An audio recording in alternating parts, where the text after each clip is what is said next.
Hi, I'm Zarhie and this is Spells at Mood. Tell us something about you. Something about me? Yeah. Okay, I'll say I'm a very soulful person. Yeah. I'm very expressive in everything that I do. In general. Yeah. And I like to make people happy. Yeah. How would you describe the type of music you create? I would say it varies. Yeah. It really does vary. I feel like with every song that I do, there's something that's added. So, but I would say like R&B, soul. Yeah. Yeah. You don't have that specific genie that you flow towards? Not necessarily. Okay, most of my songs tend to sound a certain way, which is why I'm saying like the R&B. But there are ways in which I write sometimes that can be very, very different. Sometimes I can write a song that sounds like pop. Yeah. Sometimes it like sounds like the proper 2000s R&B. Yeah. So it just depends. Yeah. Yeah. What's your creative process like? My creative process is it's kind of chaotic actually. Yeah. It's like in terms of writing songs, it comes out of nowhere. Yeah, like I can just be sitting somewhere one day and I'll just think of a tune or some lyrics and I'll write them down. Yeah. And then I usually write to instrumentals. It's very hard for me to write a song without having an instrumental. You have to provide an instrumental first. Yeah. I tend to actually base most of my songs on instrumentals that I find. How I used to write music before I started doing commercial music is I used to find these beats on YouTube. Yeah. And a lot of my songs would end up being based on the title of the beat. Yeah. Like these free beats. Okay. Yeah. So I would hear the vibe and then see the title and then just go with that. So I tend to follow the instrumental most of the time.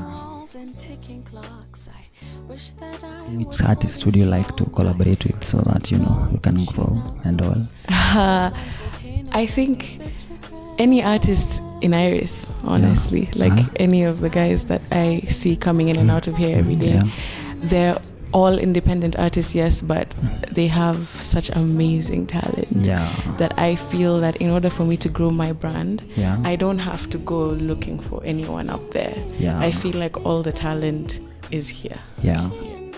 You have that specific artist that you admire, like huyu akinikuja nitaingia tu. I think I'll be really stereotypical and say Beyonce.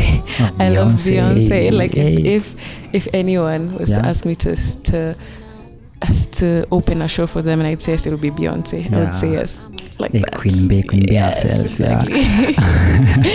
Do you have any other talent that you have that you might let us know? I have a few. Yeah. Spill. Okay. I do a lot of things in terms of working at Iris. I do I can do makeup. Pretty well. Yeah. I would say. What else can I do? I can sculpt. Yeah, that's just a random thing that I can do. Yeah. I can draw to some extent. Yeah. Oh, nice. I can make jewelry.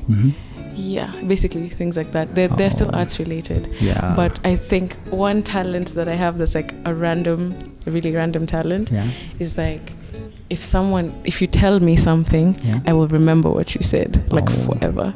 I don't forget things that you tell me. So that's why someone can tell me, remind me to do this, and I'll remind them. Yeah. If you want to do music, ungekuwa unafanya nini sai basically? Nothing really.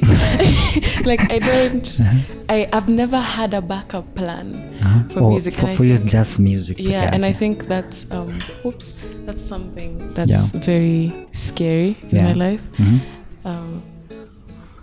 Because most people have that backup plan, like maybe a business that they've started, kashop mahali, they have like a separate degree, and then they're doing music. For me, music is everything. Like even my degree that I'm pursuing in Daystar is music. You're in school. Yeah, so I don't know. I'd be doing nothing. It'd just be music. Yeah, it's just music. Which is your favorite song among your songs? Among my songs? Yeah. I would say, which one is my favorite song? I know you've done a lot of them actually. I have done a few. And covers and all.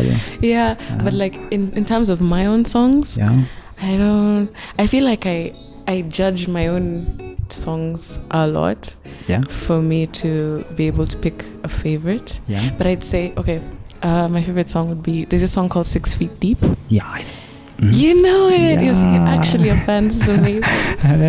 So I'm cool. a fan. So 6 Feet Deep has to be my favorite because even in terms of performing it, it gets me to a certain place emotionally where I don't even have stage fright anymore. It's like the rest of the people aren't even there, and I like that about it.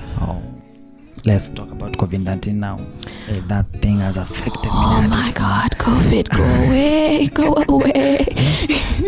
It has affected a lot of people. Yeah. How has it affected you as a person and as an artist? Whoa, okay. So, a lot, actually. Just because I think COVID came at a time, specifically, like for me personally, my whole thing going from 2019 to 2020 was, I'm going to do more gigs. I know. And then Corona was like, no, you're not. So it's like, you have to halt. I feel that it set me back in the sense of the fan base that I was planning to build during this year just based on gigs. But also, I feel that it has also worked to my advantage on the online side. Because right now everybody's online. Wendy Marley, there's nothing you're doing. So these online concerts and these and even TV stations are more open to featuring artists, to be honest. They did this whole call for artists to just send in videos of them doing their thing, and then they would pick the ones that they would feature, and they picked my video, and I was so excited. It was amazing. Like till now I still meet people and they're like, I saw you on TV. So I would say in terms of I think it's moved things away from physical gigs and more onto online. Because these days I do a lot online. You do everything online. Actually now it's everything online.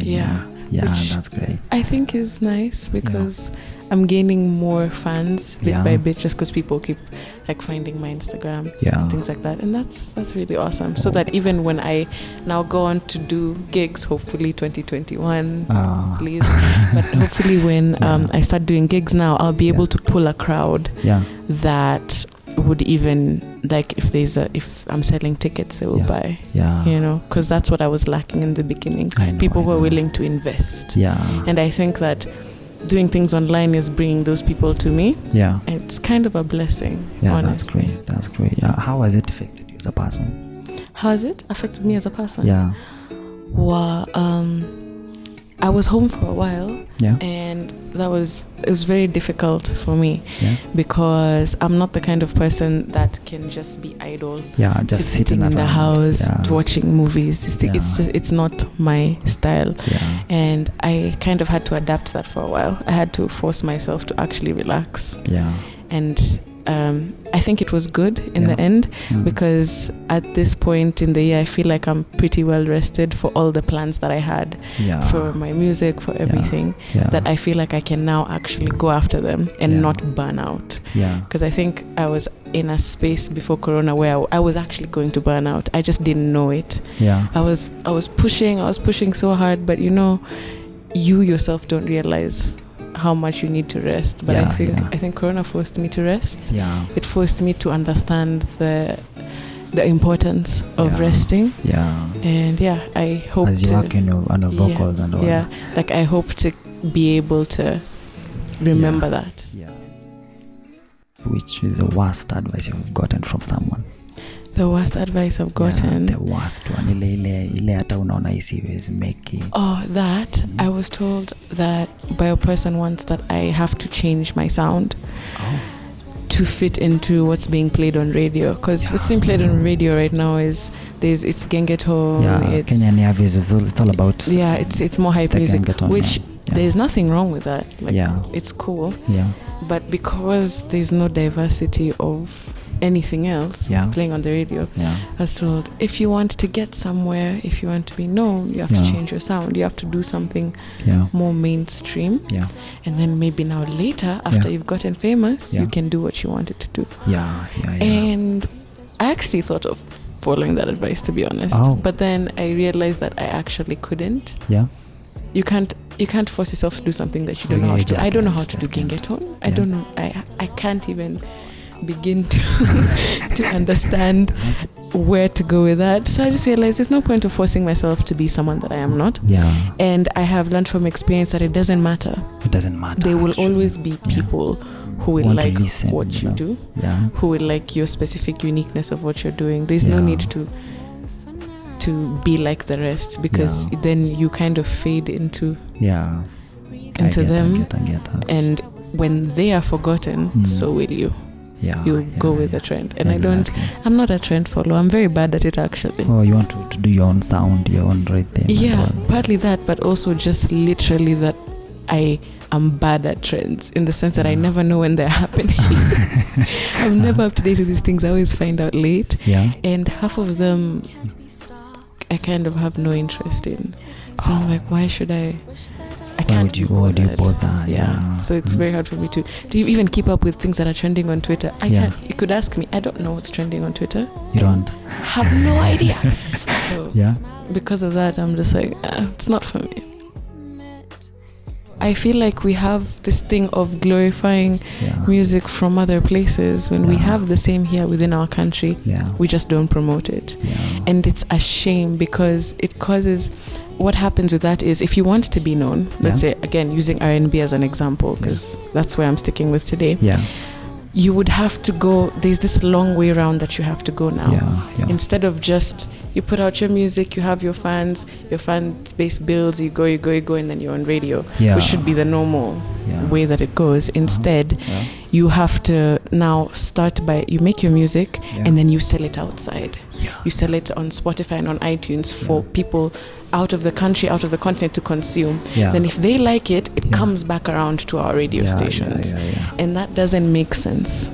I don't understand why a Kenyan artist should have to go through the rest of the world to get to Kenyan radio stations. I think that it's very backwards. It's very unfortunate. And I don't know if it's going to change. Like, I genuinely, I could say that I'm optimistic, like maybe it will get better in a few years. I genuinely don't know. What would you change? What would you want to change in the music industry, in the Kenyan music industry, if you were given a chance to do so? I would change, if I could, like if I had unlimited superpowers, I think I would change how people see the industry. Because as of now, in Kenya, people do not see music as a business. Like the way a few years ago hospitality was not seen as an actual industry or as a business. It's just a thing, unapika tu. But now it's starting to be taken more seriously. It's a big thing, actually. I would want people to see this industry as an actual business that needs to be invested in. The artists as people who need support and things like that, so that we can move forward. Because another issue is people just not investing in this industry. We have to do it ourselves. We have to come up ourselves. That's why most musicians end up having like these side hustles, because you have to find the money to get there. I understand. And then no one takes you seriously until you get up there, and then now they notice you. They're like, oh, you exist. That's what I would change. What's next for you? What's next for me? Oh, hey, I was waiting for this question. It's my time to make an announcement. So basically, I had mentioned to you before we started the interview that I have been doing project management. I manage a few artist projects and things like that. So I recently started my own firm, my own private consultancy firm for project management. We not only handle artists, we also do some corporate projects. Like, let's say, they're corporate but creative. Like, let's say a company wants to do an ad. Things like that. So that's where I come in to help them plan the ad, to help them get people to shoot it, the resources they need, all that stuff. So I recently started, it's called Nzuma. Nzuma is my last name. So I named the company after my last name. And I have a few associates that I'm working with so far who are really cool people. So I'd say what's next for me is building that building that brand and that company, and turning it into something big. Yeah, something mega. Yeah. It's my hope. Oh.